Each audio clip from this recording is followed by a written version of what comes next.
Hello all, in this particular video we'll be learning the very first program, a program to multiply two 16-bit numbers. So before we go and try to understand the code part here, I would like to explain the theory behind this particular program, how exactly your 16-bit numbers has been multiplied and how your answer is being generated in using your microcontroller. Okay, so the very first thing is my first number is your 6400 is your first 16-bit number. Okay, my second number is your 3200, that is your second 16-bit number. Okay, I want to multiply these two numbers. Let's look at the theoretical part. So it's very simple. So first using my calculator, okay, I'll just use my calculator. Okay, I'll just use my calculator to see. Okay, so my first number is 6400 into 3200. So your final answer is 20480000. Please remember this answer. Okay, so I'll just go back here. Before we start our calculation, I'd like to explain the theory behind this. Okay, so once I want to know the theory, so this is my number. Okay, 6400 is my first number, and my second number is 3200. So this is the final answer.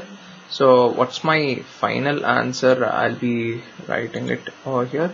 It is 20480000. Okay, so I'll just write here. So it's 20480000. So this is the final answer which you must get here. So the calculation is very much simple. As you all know, your microcontroller will always accept, okay, the memory bank is such a way that it is always accept its 32-bit number. Okay, so 32 bits numbers. Okay, so how it has been stored? It's always the calculation part in your microcontroller. It is always calculated in the form of hexadecimal numbers, which you must remember. So let's take our first number, that is 6400. I'll convert it into hexadecimal. So converting it to hexadecimal is very much simple. I'll just divide it by 16 here. So if I divide it by 16, it is 16 4s are 64, 0 and 0. So my remaining is 0 here. Again I'll divide 400 by 16.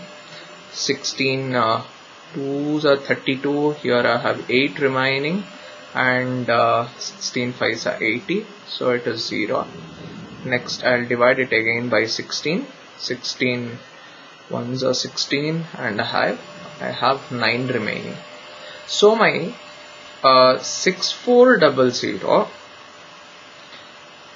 hexa value, my hexa value for 6400 will be 1900.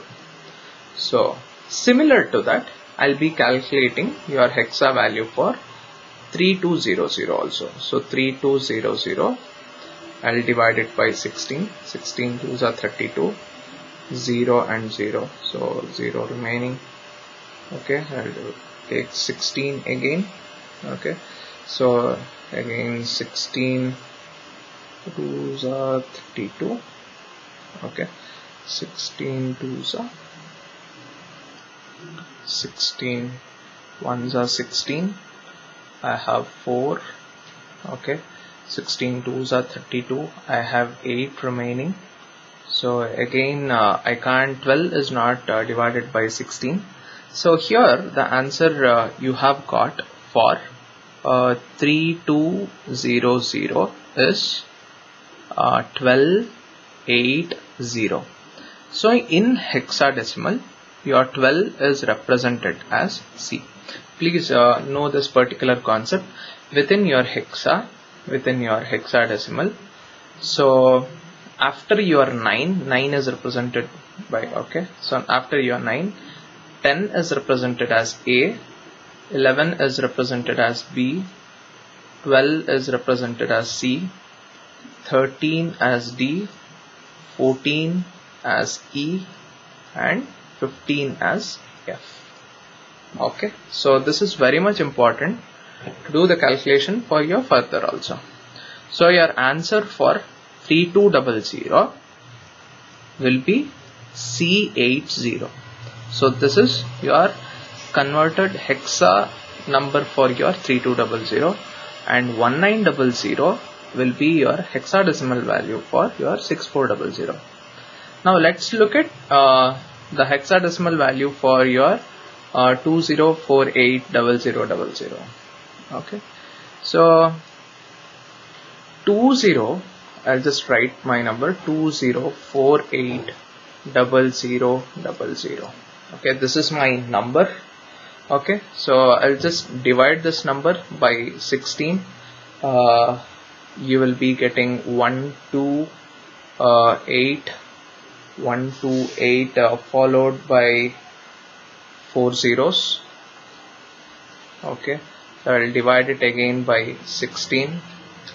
I'll be getting 12 eights, okay, followed by 4 zeros.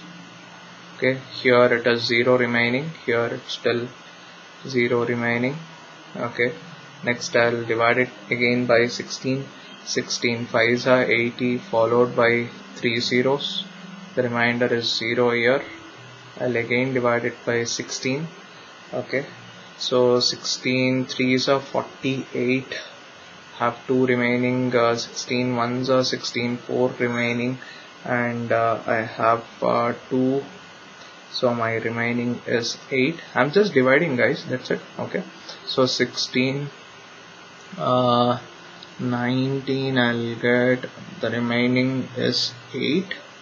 Okay, so I'll again divide 19 by 16. 16 1s are 16, and I have 3 remaining.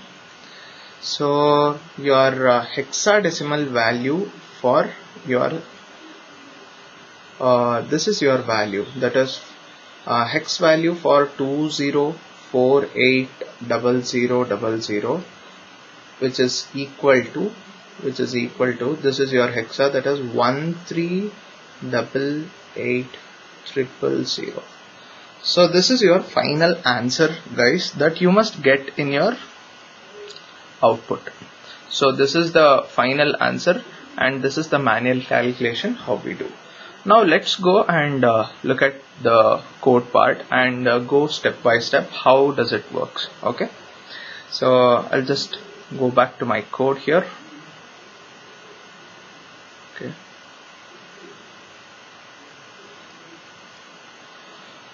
as you can see here, the very first step I have so to create a project and to create and run any file, I have shown and I have given a demonstration of how to create a file and how to create a project and run any project. Please go through that particular video, so that in each and every videos I will not be going to create a new project and running each file there. Okay, so as let's try to understand the code here. So the very first line which we have here, as you can see, there is something called as area. So this is the starting part of the code. So area specifies this particular keyword specify.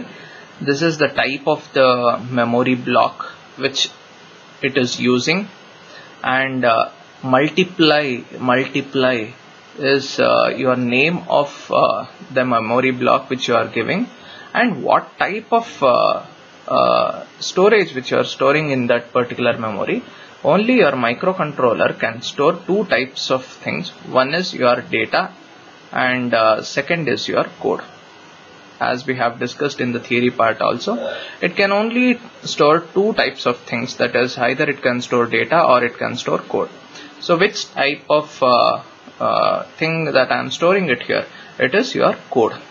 So code is the type of the thing which you are storing within this particular code, and the permission given for this program is read only memory. So this program can only be read, which cannot be changed okay, during your execution.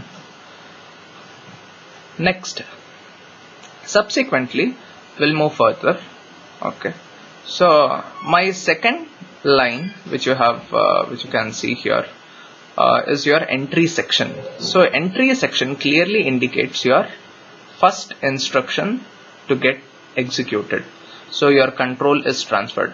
And before we learn that, there is an important point which you must remember. This indentation is very much important. So the space which you have given from your end till here, it's very much important, so that you maintain a proper indentation. Okay, so your instruction is almost in the same line as your area. These are all in the same line, and there is a breakpoint which is set, and there is an end which is given, so that this whole code follows a proper indentation. Okay, so indentation is very much important. So let's go and go to the next line. So start keyword is an indication that your the next line of code, next line which it encounters is your actual code line. Okay, so my first code line which I have written here is move 6400. So to debug anything, so to debug, I have my shortcut key, that is press F11 key, so that you can go step by step of your debugging. Okay, so I'll just press F11. Please observe this particular register window which you are looking at your left side. So there is a window called as register window. I have my register starting from R0 to R15, and I have two other registers, CPSR and SPSR. Now for this particular program, we'll be concentrating only on this particular register window.